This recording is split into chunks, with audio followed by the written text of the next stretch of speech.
যে আলেম বড় নাকি আবেদ বড়? আলেম মানে হচ্ছে জ্ঞানী, আবেদ মানে হচ্ছে ইবাদতকারী।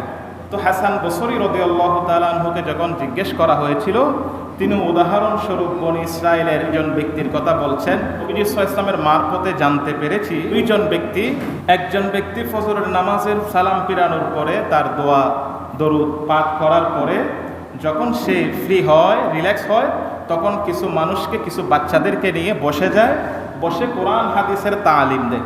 আরেকজন ব্যক্তি আবেদ, সে পুরো দিন সিয়াম পালন করে, তার মানে রোজা রাখে, আর পুরো রাত সে ইবাদত করে, ঘুমায় না।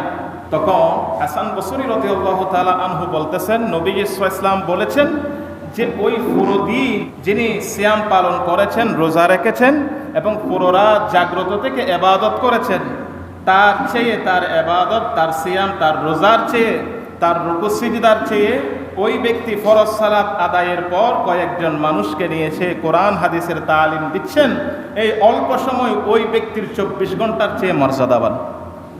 নবী সাল্লাল্লাহু আলাইহি ওয়াসাল্লাম লাউড অ্যান্ড ক্লিয়ার করার জন্য, আরেকটা স্পষ্ট করার জন্য বলছেন, যেমনিভাবে তোমাদের মধ্যে আমার মর্যাদা বেশি,